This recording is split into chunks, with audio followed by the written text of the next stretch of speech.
está muy apropiado debido a la manera en que el mundo está procediendo y todo va en camino al cumplimiento de lo que está escrito.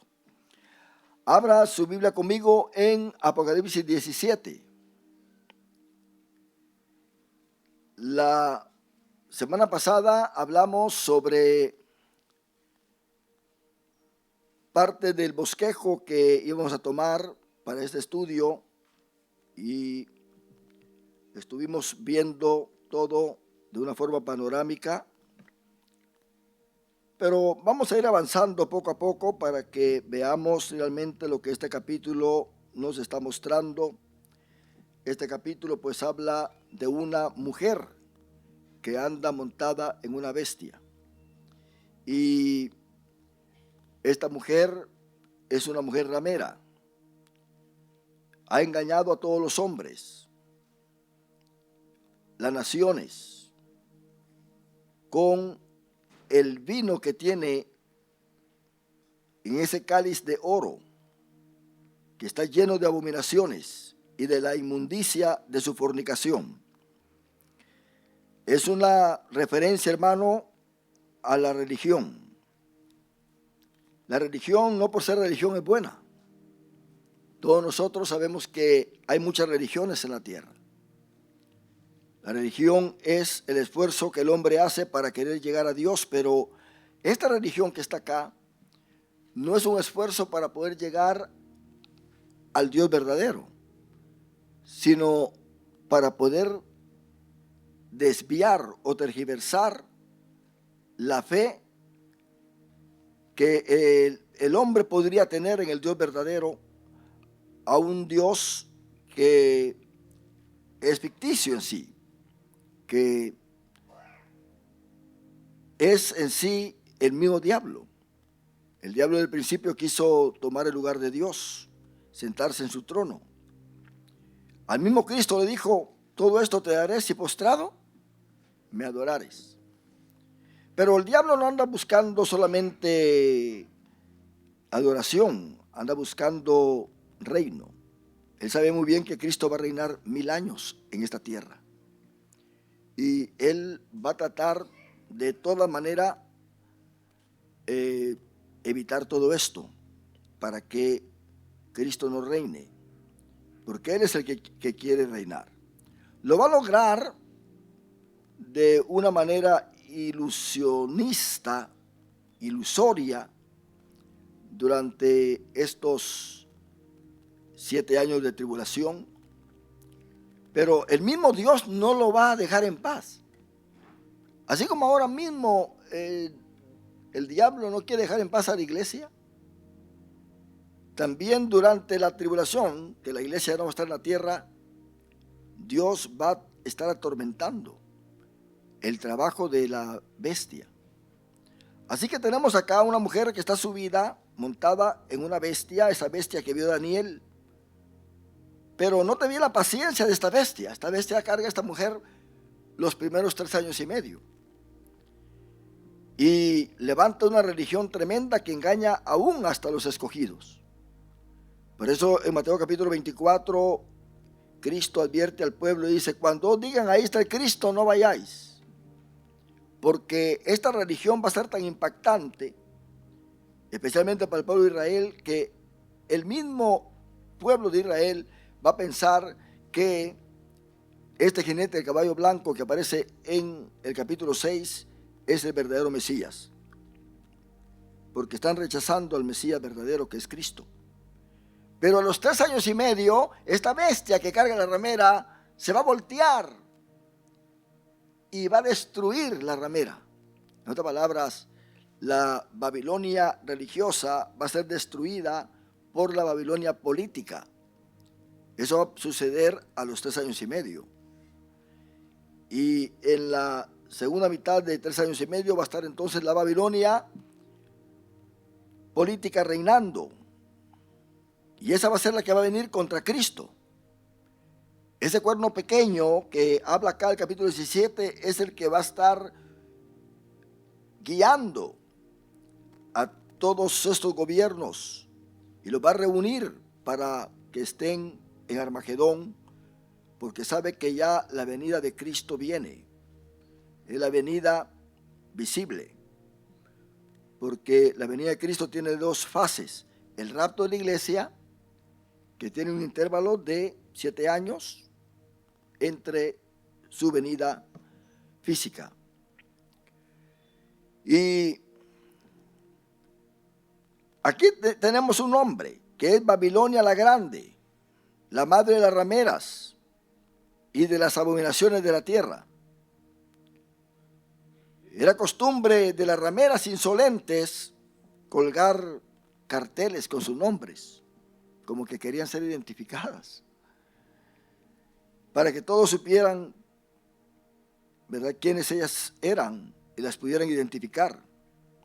Ahora, ella recibe su nombre por su lugar de residencia, Babilonia la Grande. Pero para que no lo tomemos literalmente como la antigua Babilonia, usted sabe que aún Saddam Hussein quiso reedificar Babilonia, que está completamente destruida. Hay una profecía donde dice que Babilonia nunca será habitada.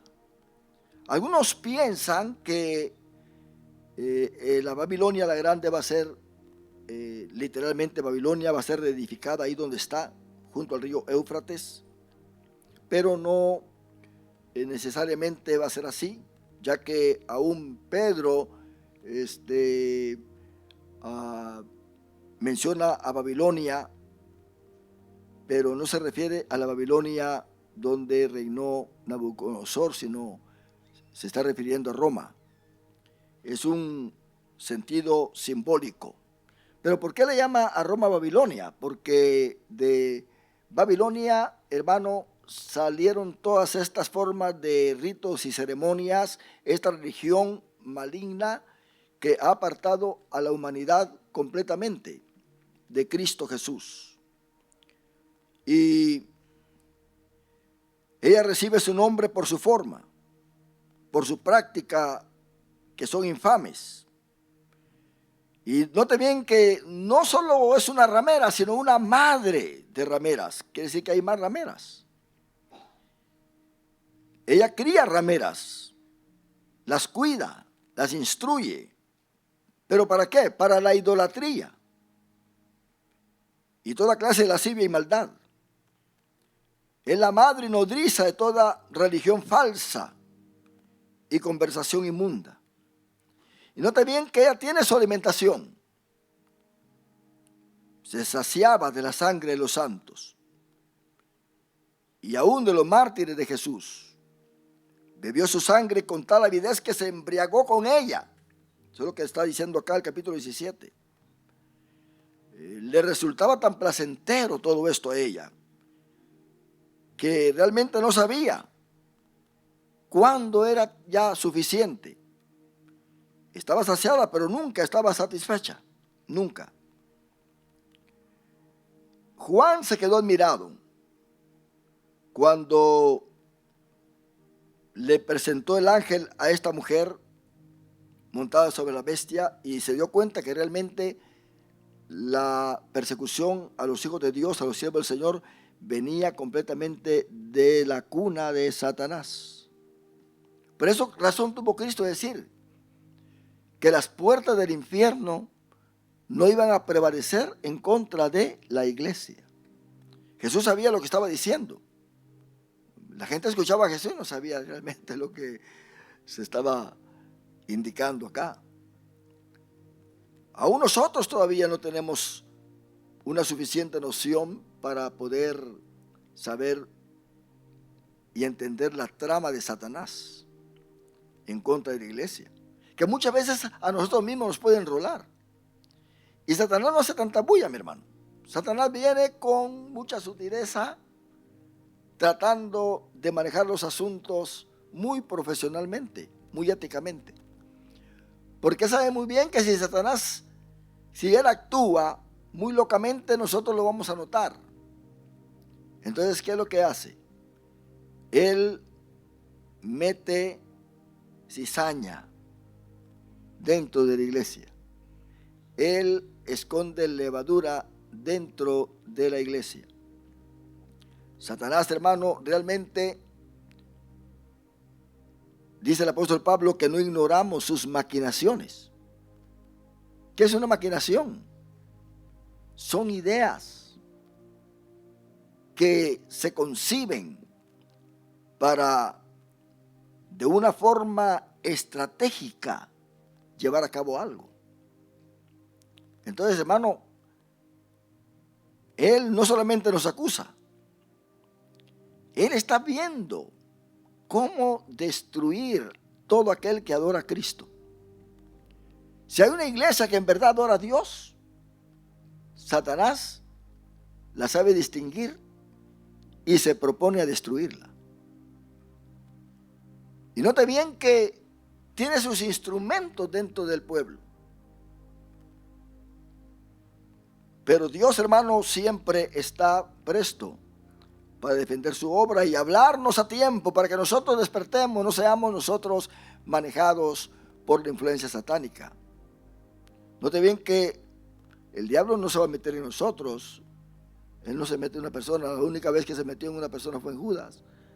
Pero los demonios sí, sus secuaces se meten. Pero en un cristiano no se va a meter. Pero ¿sabe qué hace el diablo con el cristiano? Le habla al oído. Le dijo Pedro, Ananías y Zafira, ¿por qué, si hablamos pluralmente, verdad, por qué dejaron ustedes que Satanás engañara su corazón? ¿Por qué? El diablo, hermano, habla y habla bonito. Así quiso convencer a Jesús con sus palabras, conversando con él. Y así es como mucha gente ha estado engañada últimamente. Ha oído la voz de Satanás y ha sido engañada. A Pedro lo quiso engañar, pero Jesús lo notó muy bien y le dijo, apártate de mí, Satanás, porque no era Pedro el que estaba hablando. Pedro estaba repitiendo lo que el diablo le dijo al oído. Entonces, hermano, esta bestia tiene 7 cabezas, las cuales en sí tiene un doble significado. Algunos dicen que estas 7 cabezas son las 7 colinas que Roma tiene, porque ahí en el versículo 10, versículo 9, dice que las 7 cabezas son 7 montes, sobre los cuales se sienta la mujer. Roma está rodeada, está sentada sobre 7 montes. Pero también se dice que también son 7 reyes, 7 tipos de gobierno. Porque el versículo 10 dice, y son 7 reyes. Y el monte en la Biblia es un símbolo de reino.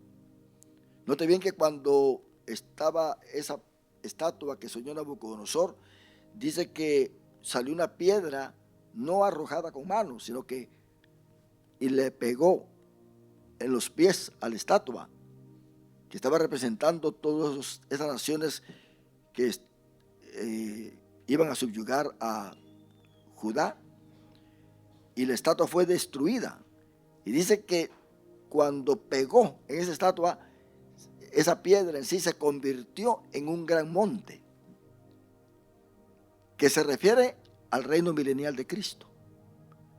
Eso es cuando Cristo venga en las nubes y pelee contra la bestia del falso profeta en Armagedón. Entonces los destruye a todos y después de eso viene el milenio. Ese es el gran monte. Cristo va a ser el rey ahí. Esta bestia, hermano, tenía 10 cuernos también, que son 10 naciones que por una hora van a estar ayudando a este sistema del anticristo para reunir a los reyes de la tierra para pelear contra Cristo y para controlar en sí con más facilidad el mundo entero. Entonces, en el capítulo, en versículos 14 al 18, dice que pelearán contra el Cordero y el Cordero los vencerá, porque Él es Señor de señores y Rey de reyes. Y los que andan con Él son llamados y elegidos y fieles. Y luego dice, me dijo también, las aguas que has visto donde la ramera se sienta son pueblos, muchedumbre, naciones y lenguas. Las aguas representan, hermano, toda la gente del mundo en sus diferentes categorías. Y los 10 cuernos que viste en la bestia, estos aborrecerán a la ramera, y la dejarán desolada y desnuda, y devorarán sus carnes y la quemarán con fuego. ¿Se da cuenta? Quiere decir que este va a ser el método que esta bestia que carga la ramera va a usar. Esta bestia tiene 10 cuernos. Es un sistema poderoso. Es un sistema político y bélico irresistible. Y va a venir entonces, va a devorar a la ramera. Porque note bien que la bestia en los primeros 3 años y medio es una sirviente de la ramera. Pero en los 3 años y medio últimos ya no va a ser una sirviente. Se va a sentar en el templo como Dios para que todos le adoren. Y es ahí donde los judíos y los israelitas todos van a reconocer que ese no es el Mesías. Y van a huir porque entonces la bestia va a seguir, los va a perseguir. Y lo va a querer sellar para hacerlo de su propiedad. Mateo 24, Jesús lo explica muy bien. El que está allá en el campo no regrese a la ciudad, vaya, huya, córrase. El que esté allá en el techo, en la azotea, no baje a agarrar su capa. Ay de la mujer que está encinta. Y luego dice, y que ese día no caiga en día de reposo, porque hay muchos judíos que por ser el día de reposo no huyen, entonces son una presa fácil. Y aquí entonces tenemos, hermano, una guerra entre la bestia y sus seguidores, y el cordero y sus seguidores. Note bien que antes del Armagedón va a haber persecución acá. Y la bestia y su ejército, a simple vista, parecen mucho más fuertes que el cordero y su ejército. Uno pensaría que un ejército con un cordero a la cabeza no podría resistir al gran dragón rojo. Pero, ¿quién es el que tiene la victoria? Cristo. Él lo vencerá. Y aquí está, hermano, el motivo de la victoria asignada. ¿Por qué? Porque este cordero es un cordero que ahora no es mudo y es llevado al matadero. Es un cordero que se está mostrando con ira. Imagínese usted, aquí no está Isaías 53. Aquí no está Juan Bautista diciendo ahí el cordero de Dios que quita el pecado del mundo. No. Juan está viendo un cordero vestido como un rey, aunque inmolado pero poderoso, aunque inmolado pero que es el león de la tribu de Judá. Este cordero es un cordero, hermano, diferente a la imagen que se presenta en los evangelios, completamente diferente. Él es Rey de reyes y Señor de señores. Tiene tanto por naturaleza como por oficio dominio y poder supremo sobre todas las cosas. Ahora, todos los poderes de la tierra y todos los poderes del infierno están sujetos a este cordero. ¿Qué decían los hombres cuando se abre el quinto sello? Escóndenos, le decían a las rocas, caed sobre nosotros y escondednos de la ira del que está sentado en el trono y de la ira del cordero. Así que tanto el Padre como el Cordero están unidos, son uno. Ahora Cristo no está orando al Padre para que perdone a estos hombres. Ya Él se está transformando en un juez. Pero también hay una victoria de este Cordero por el carácter de sus seguidores. Estos son llamados, escogidos y fieles. Son llamados por comisión a esta guerra. Son elegidos y preparados para ello. Y serán fieles en ello.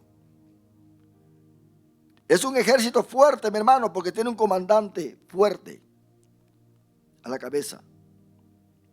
Entonces, la victoria, hermano, es justamente engrandecida porque a pesar de que la bestia tiene un gran ejército y la gente lo está siguiendo y están todos bien preparados, Dios se va a glorificar, trayendo sobre ellos juicio. Y también por la poderosa influencia que Dios demostró que tenía sobre la mente de los grandes hombres. Él tiene el corazón de ellos en su mano y los transforma como quiere. Así que Cristo, en verdad, hermano, durante esta tribulación, Él no va a andar respetando la voluntad humana. Ahora la respeta, pero Él no va a andar respetando la voluntad humana debido al juicio.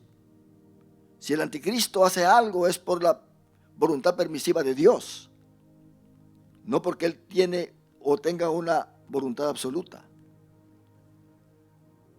Y esto, hermano, es de Dios, que para cumplir su voluntad, estos reyes acordaron entregar su reino a la bestia.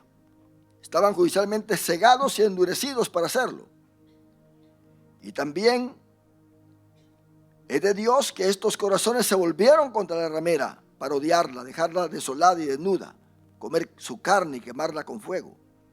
Por eso en el capítulo 18 se va a estudiar la Babilonia política, la Babilonia que sella, la Babilonia que persigue, la Babilonia que va a controlar el mundo entero, no religiosamente, sino de una forma política soberana.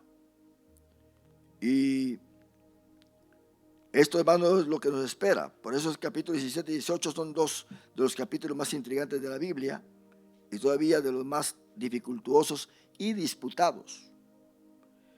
Ambos capítulos tienen que ver con el tema de Babilonia y forman una unidad de doctrina profética llamada la destrucción de Babilonia. Son en estos dos capítulos que los intérpretes encuentran gran dificultad en ponerse de acuerdo, pero lo cierto es que esos capítulos tienen que ver uno con la Babilonia eclesiástica, o sea, religiosa, y el otro con la Babilonia política y comercial. Noten bien que en el capítulo 18 vamos a ver nosotros cómo los mercaderes lloran porque la bolsa de valores cae. Todo se va por los suelos. Ya no hay negocio. Todos los barcos comerciales y todas las instituciones pierden su valor, se pierde todo. Ya no pueden ellos manejar ningún negocio, todo está siendo destruido. Y dice que lloran aún los mercaderes de las almas. Hombres negociando con las almas. El capítulo 18 describe a Babilonia como un sistema político y comercial, encarnada en una ciudad, la ciudad de Babilonia en el futuro. Porque algunos piensan que Babilonia podría existir, que podría ser reedificada. Pero estamos hablando de que Babilonia realmente es una ciudad simbólica. Por lo tanto, tenemos dos Babilonias, la Babilonia religiosa y la Babilonia política. Estos capítulos 17 y 18 son una amplificación de uno de los principales atributos o características de la tribulación: el lugar, la función y el juicio final de Babilonia. El capítulo 17, que trata de la destrucción de la Babilonia religiosa, tendría que ocurrir en algún momento durante la mitad de la tribulación, cuando la bestia termine usando la gran ramera como un medio para el levantamiento de su poder. El capítulo 18, que describe a Babilonia política y comercial, indudablemente ocurrirá en el tiempo de la séptima copa, cuando la gran ciudad de 16-19, juntamente a otras ciudades, caiga en el más grande terremoto. Usted sabe que cuando se derrame la última copa, habrá un terremoto que nunca ha habido jamás. Ahí en Apocalipsis 16, 19, y la gran ciudad fue dividida en 3 partes, y las ciudades de las naciones cayeron. Y la gran Babilonia vino en memoria delante de Dios para darle el cáliz del vino del ardor de su ira. Esto va a estar tremendo, mi hermano, porque mira, si algunos piensan que es una Babilonia literal, una ciudad, otros piensan que es en sí el sistema político y comercial que va a ser dividida, que va a caer. Entonces la primera es Roma, la cabeza del sistema religioso durante la primera mitad de la tribulación, la cual también está entrincherada en el poder político como siempre lo ha estado. Apocalipsis 17, 18 dice, y la mujer que has visto es la gran ciudad que reina sobre los reyes de la tierra. Aún así, siendo religiosa, reina sobre los reyes de la tierra. Es el propósito de Roma, porque Roma fue una nación conquistadora. Pero desde que Constantino se fue para Turquía y fundó ahí la ciudad de Constantinopla, que ahora es Estambul, Roma quedó sola y entonces se formó ahí en Roma un papado que quiso entonces controlar todo de una forma religiosa, pero también agarró poder político. De tal manera que se enlazó con el poder político de las otras naciones. De tal manera que vinieron persecuciones a los que no eran católicos, a los que no querían reconocer el catolicismo, tanto los judíos como a los gentiles, con la ayuda de estos gobiernos. Estos gobiernos taparon en sí todo lo malo que Roma había hecho. La Santa Inquisición es una de ellas. Adolfo Hitler fue apoyado por la Iglesia Católica cuando estaba matando a todos los judíos. Y aún la misma Iglesia Católica vino contra los mismos judíos, matándolos, descubriéndolos en dónde estaban escondidos los judíos. De tal manera que Juan Pablo II tuvo que ir a Israel a pedirle perdón a los líderes religiosos por lo que la Iglesia Católica hizo durante el tiempo de Adolfo Hitler. La otra ciudad es la capital del gran sistema político y comercial en la última mitad de la tribulación. Después de que la gran ramera es destruida, o sea, el sistema religioso, y cuando la bestia asume su gran poder, esta será su principal sede, pues su segunda sede será Jerusalén, cuando la bestia lleve a cabo la abominación desoladora. Noten bien que se va a sentar allí. Ahora, esta adoración, aunque la Babilonia religiosa termina, la bestia todavía está queriendo que se le adore, pero ya no es una adoración como se hace a Dios o como se hace ahora a la Virgen María, que interceda ante Dios, porque lo que el diablo quiere es anular a Dios, al Padre, al Hijo y al Espíritu Santo. Ahora mismo hay idolatría. La gente católica se sienta, o sea, se hinca ante María y le dice, ruega por nosotros, ¿verdad? ¿A quién le va a rogar María? ¿A quién le va a rogar María? Si esto fuera una realidad. Porque ellos creen que María está sentada a la diestra de Cristo y Cristo está a la diestra de Dios, porque Cristo es el Hijo de María. Así que María recibe la oración, María le ruega a Cristo y Cristo le ruega al Padre. Entonces el Padre le contesta la oración a Cristo y Cristo se la contesta a María y María se la contesta al católico. Esto no está en la Biblia. ¿Se da cuenta? Es una religión falsa, contaminada, corrompida completamente. Y de esa manera, cuando el anticristo se siente, o la bestia se siente en el templo,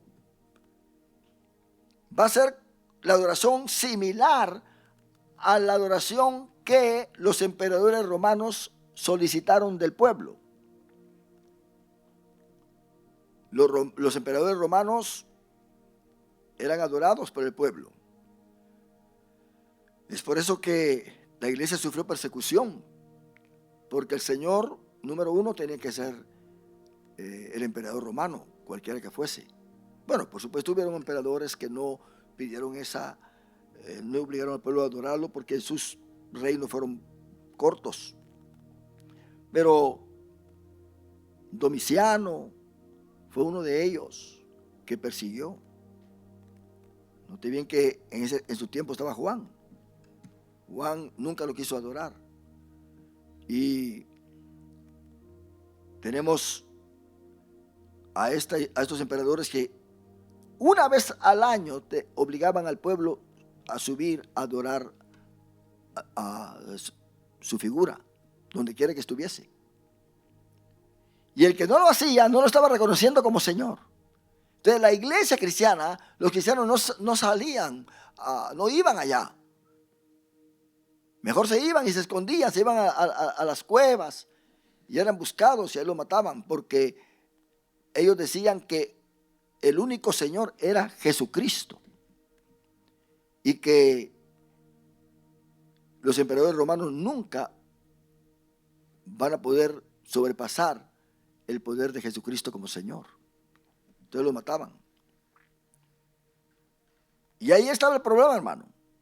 Imagínense que aquí en el condado de Los Ángeles, cada año le obliguen a todos los habitantes a ir a adorar la estatua que está ahí del presidente de los Estados Unidos.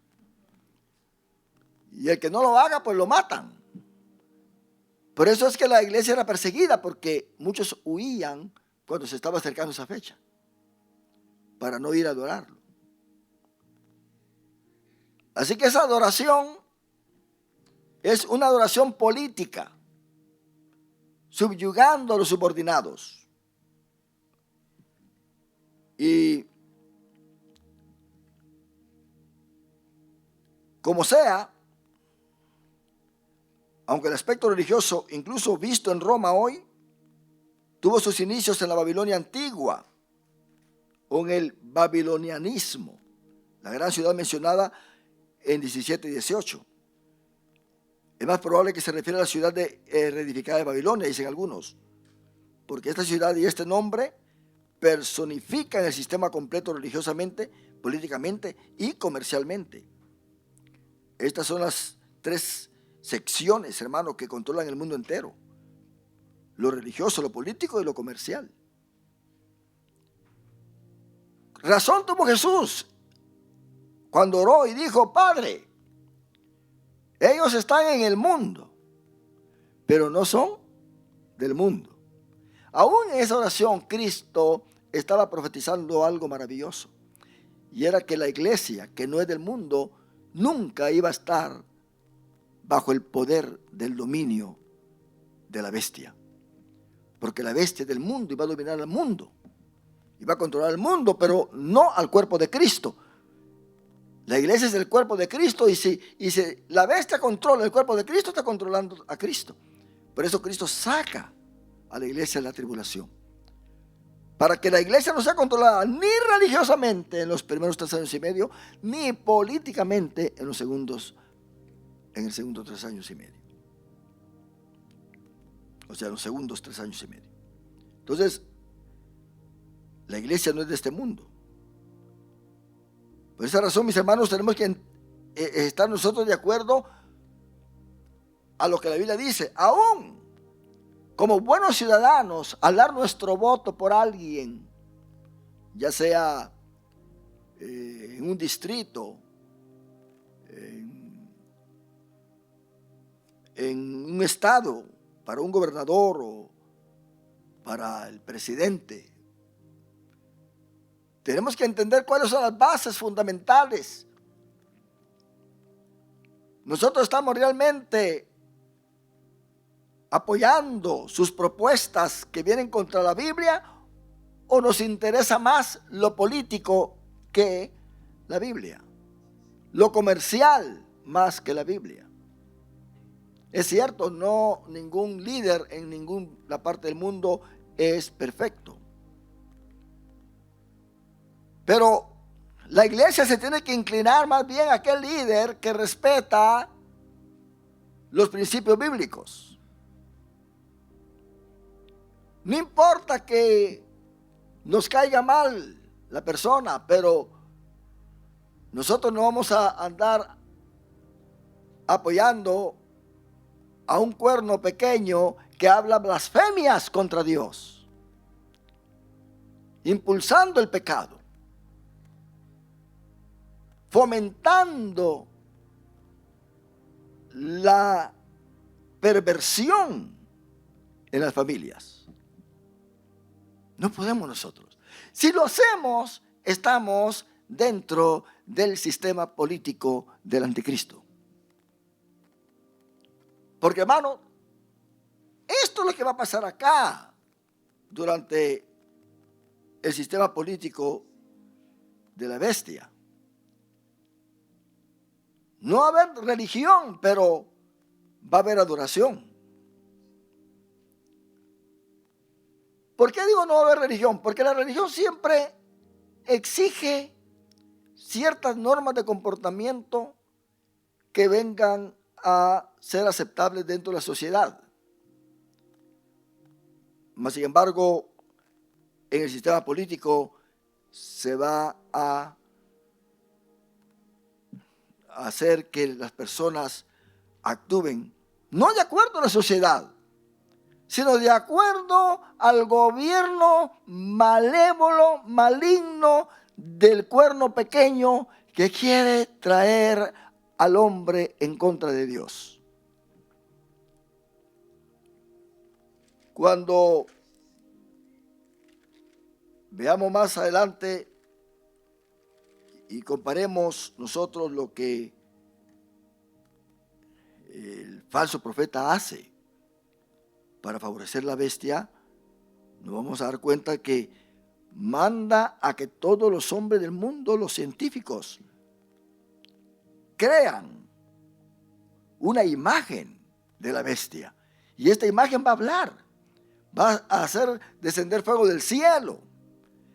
Esta imagen va a ser una persona, bueno, usted ya sabe cómo está la tecnología muy avanzada, que los hombres van a ser reemplazados por las máquinas. Aún las servidoras de los restauranteros ya no van a tener nada ahí, trabajo. Los cocineros, los vehículos ya no tienen quien los esté manejando. Ya se está anunciando de aquí en Los Ángeles van a haber carros sin chofer y carros que van a volar. O sea, usted va a ir ahí al estacionamiento y solamente se sube y compra el ticket y todo para dónde va, o no sé cómo va a marcar ahí, pero si quiere que lo lleve para allá, para cierto lugar, para Long Beach, usted ya sabe que va a pasar volando por ahí, usted solo, porque nadie va a ir con usted.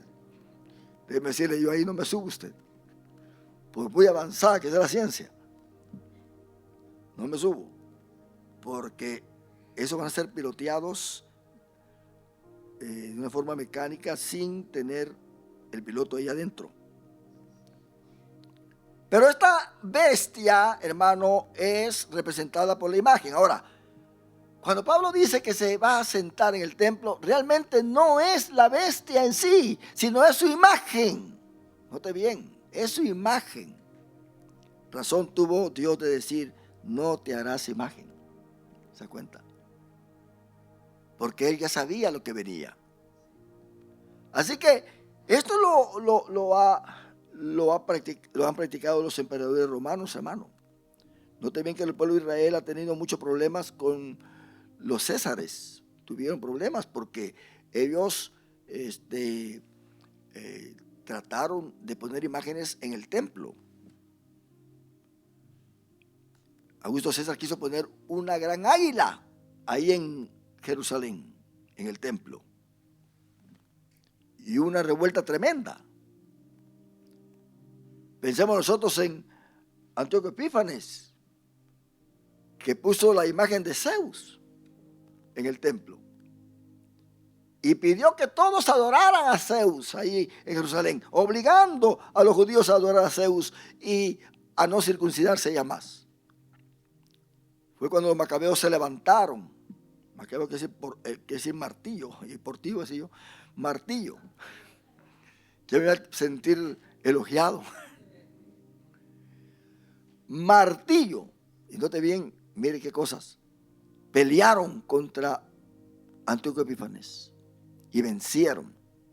Ellos eran levitas. El problema fue de que ellos se quedaron en el poder.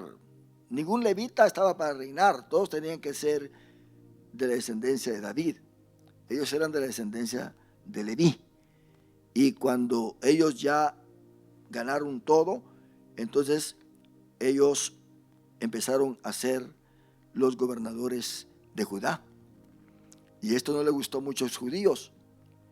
Y muchos se apartaron. Se fueron allá al desierto. Y entonces ellos consideraron que el templo estaba ya abominable. Porque ellos se mezclaron con la política. Y tenían que estar sirviendo el templo solamente. Y dejar que la descendencia de David reinara. Entonces ellos vinieron y santificaron el templo, el Hanukkah que le llaman, la fiesta de las luces, o sea, el día de la dedicación. Juan registra que Jesús fue a una de estas fiestas, fue a la fiesta de la dedicación al Hanukkah, porque Antíoco Epífanes había abominado todo. Había echado sangre de cerdo y hizo hacer un caldo y tiró el caldo en el templo y lo abominó completamente. Entonces vino una limpieza, ¿verdad? Y de ahí en adelante ya todos podían entrar al templo. Cristo mismo fue al templo. Pero este grupo de ortodoxos se alejó y nunca más vinieron al templo. Nunca más. Porque ellos lo consideraron abominable.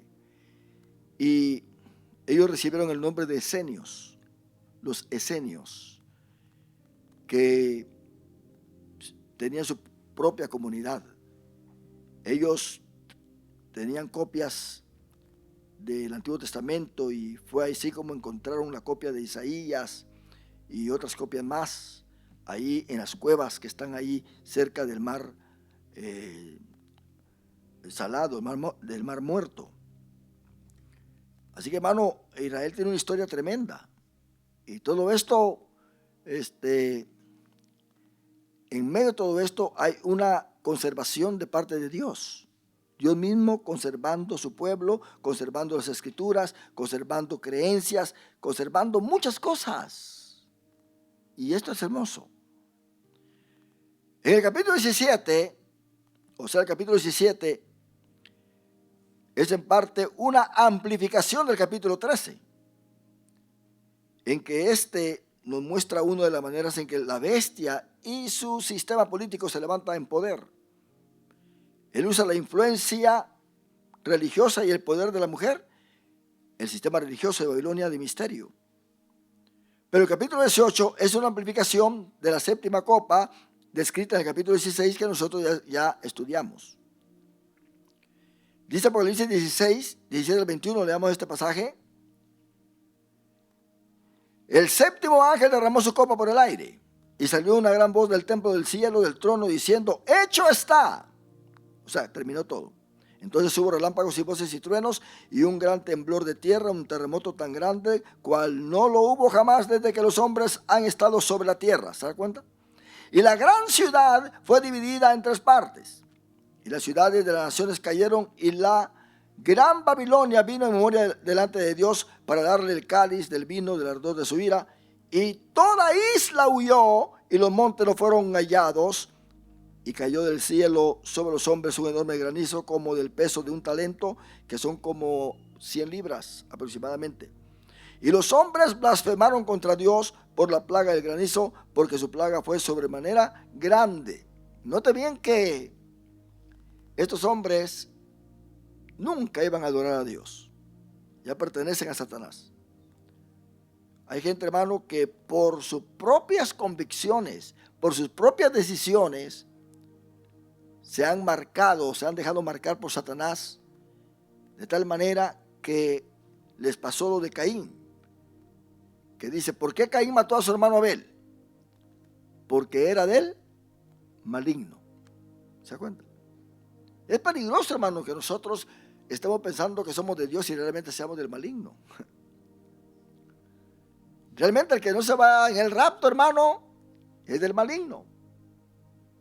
Dice Juan, 1 Juan en su último capítulo, en su último versículo, que el mundo está bajo el maligno, el mundo entero. Por eso es que el apóstol Pablo recalca a que nosotros seamos guiados por el Espíritu Santo. Porque ¿quién es el Hijo de Dios? Todo aquel que es guiado por el Espíritu de Dios. ¿Se da cuenta? Ese es el Hijo de Dios. Babilonia, entonces, es el resultado de la apostasía contra el plan de salvación de Dios. El primer movimiento político y religioso internacional en la historia del hombre, y uno que nunca ha cesado de existir en una forma u otra. Jerusalén es el resultado del llamado de Dios a un hombre y a una nación para perpetuar su plan de salvación y nacionalismo para el mundo.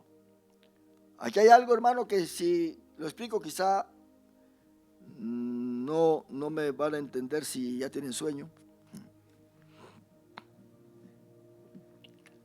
Pero oiga bien, ¿qué dice Génesis 3:15? Se lo voy a decir así a la carrerita. Ya lo he dicho en algunas ocasiones, pero no todos están siempre presentes cuando yo explico esto. Siempre alguien hace falta. Como vino un predicador acá y luego pasó un hermano y dijo: este predicador habló sobre Daniel y todo eso. Y vino este brother y dice: hermanos, qué tremendo que yo tengo casi 8 años de estar en esta iglesia y nunca había escuchado el tema de la gran bestia y del cuerno pequeño. Hermano, y acabamos de terminar todo el libro de Daniel. Él nunca se hizo presente en las clases. Entonces, nunca saben lo que se habla. Bienaventurados ustedes que están presentes en estas clases. Porque la misma Biblia dice en Apocalipsis: bienaventurado el que lee y oye las palabras de este libro. Automáticamente son bienaventurados. Quiere decir que ustedes están más adelantados que el resto de la membresía de esta iglesia.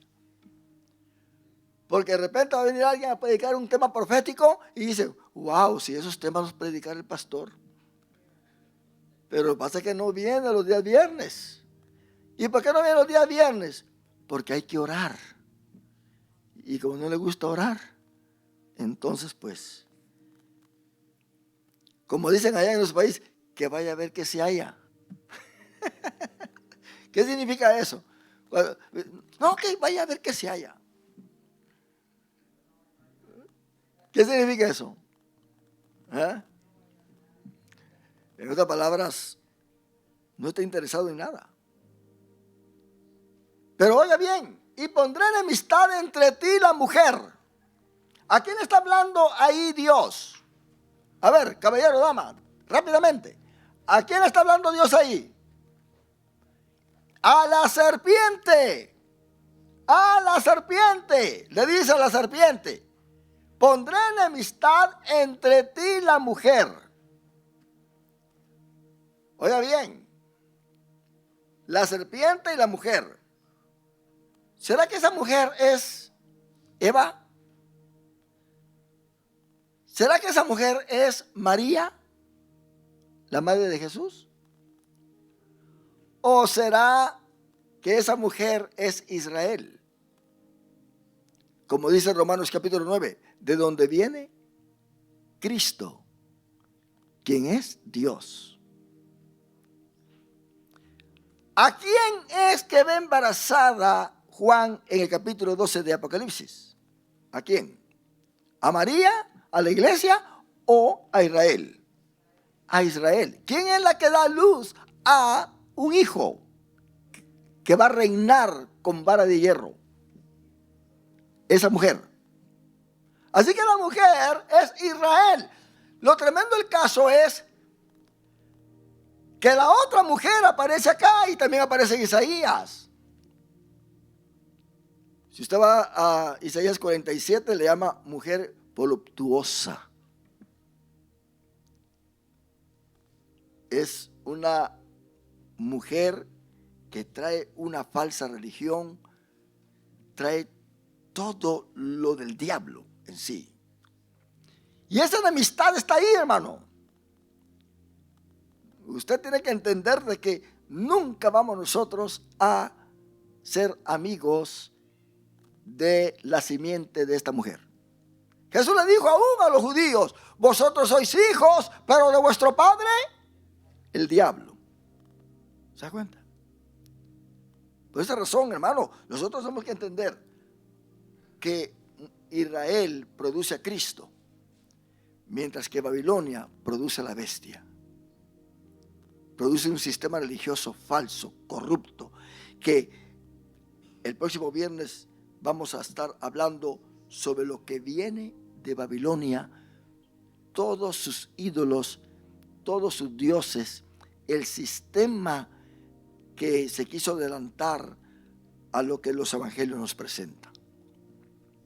Por esa razón es que nosotros tenemos que estar muy agradecidos con Dios, hermano, de que somos de la novia de Cristo.